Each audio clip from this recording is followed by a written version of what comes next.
What's going on, guys? Welcome back to the channel. In today's video we're going to be taking a look at the Samsung Galaxy A13 after 24 hours, and we're going to be taking a look at the setup that I have on here. We're going to be doing the top 5 things that you would do when you get the Samsung Galaxy A13. So if you're new and it's your very first time to the channel, I truly appreciate you for coming through, right? I extremely appreciate your support because every single like helps the channel. But make sure if you have an A13 that you watch to the end of the video. Make sure you stay locked in with me, and you know what I'm saying. But if you're already a part of the crew, salute.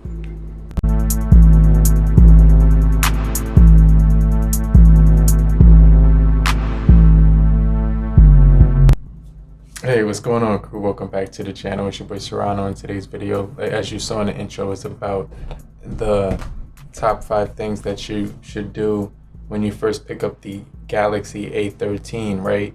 So this is going to be a solid entry-level device, but there's a few things that you might want to do.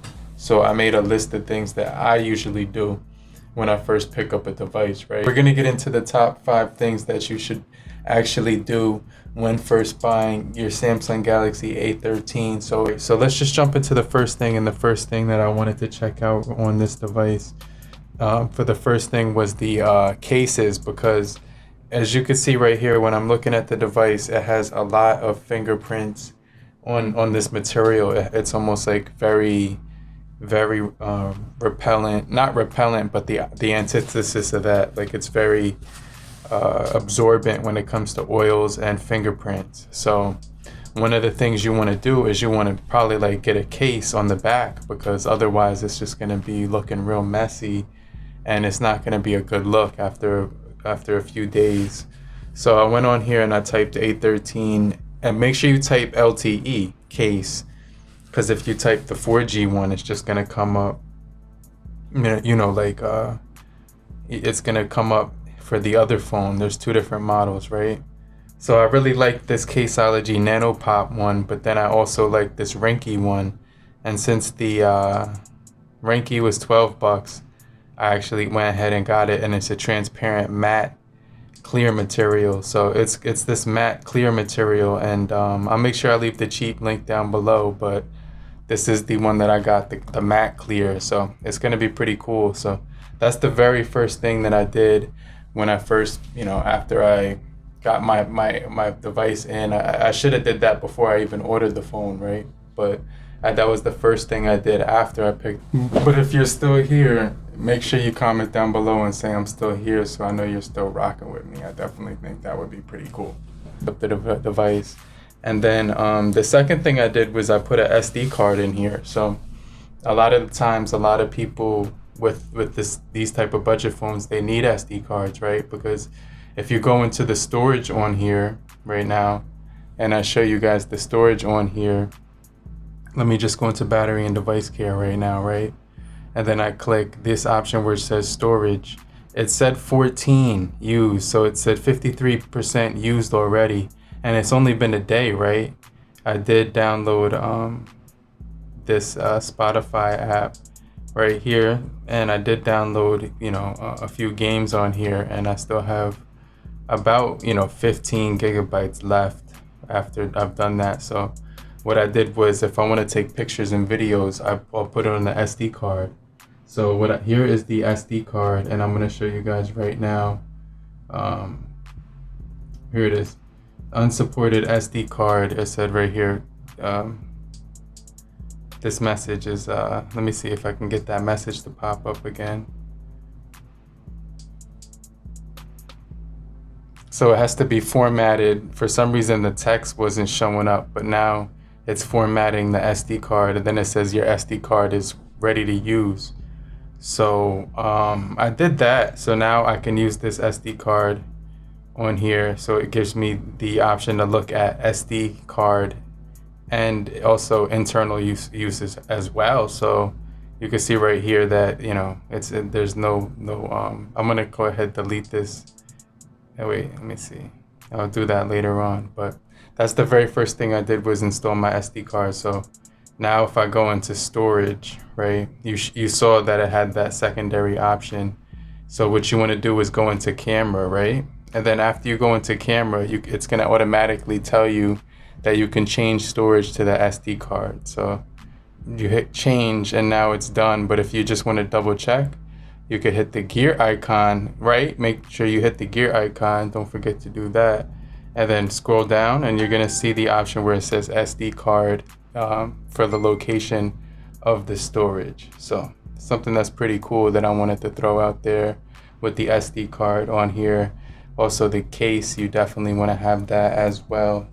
And you know, you definitely want to be prepared for both of those situations, the storage and the protection. Now the third thing you want to do is for like the customization purposes. And as you can see right here, I did put a nice wallpaper on here. So as far as the wallpaper, and one thing I did was I did put a new wallpaper.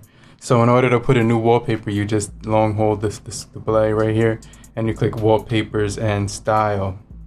And then it'll bring you to this place right here where you can see I did my lock screen customized, and then I also did a customized home screen. But if you wanted to change that, you could go right here where it says gallery, and you could pick something from your gallery, and you can see these are the files that I downloaded.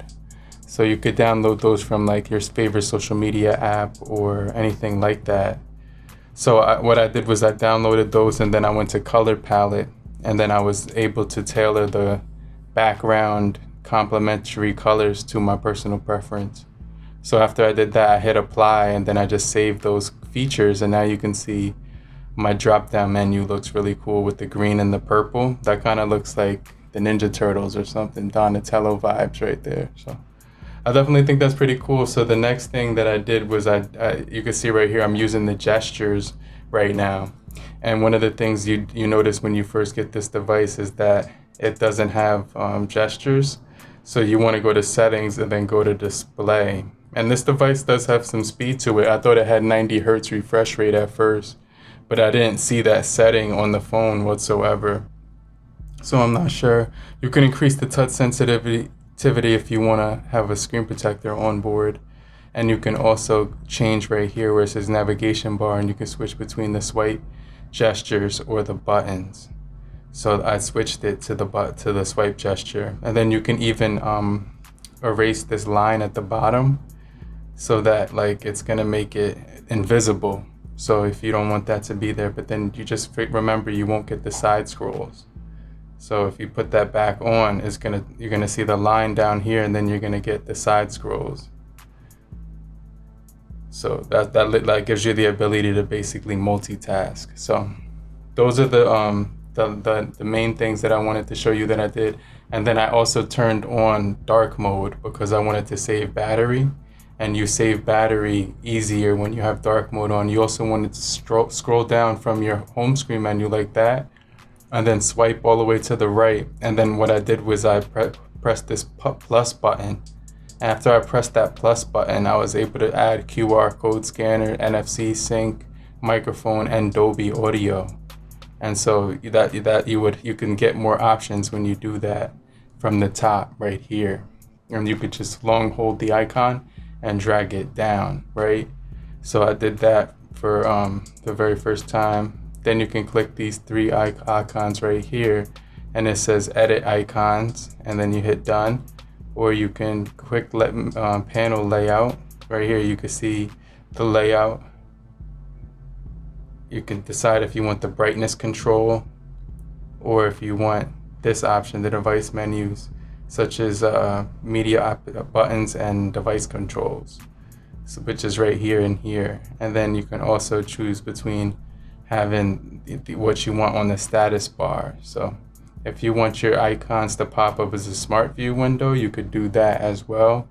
Or you could have it be bubbles. So I'm gonna change it to smart view because I like the smart view pop up instead of the bubbles better. So that's what I did to set up my my device. And then the last thing that I did with the Samsung Galaxy A13 is that I checked here and I got a software update. So I went down right here, and then it said that it's not up to date right now because I didn't download it yet. But right here I went down, and then it told me that there was a security update to improve the performance for a number of things. and it did have app updates as well. And the patch level was said March 1st it was going to be. So I'm just going to hit install now, and that's pretty much everything that I would do in the first few days of having the device. I'll wait till my case comes in. After my case comes in, then I'll put my SIM card, probably my secondary or my main SIM card in here. Still haven't decided, but let me know down below what you think about the Samsung Galaxy A13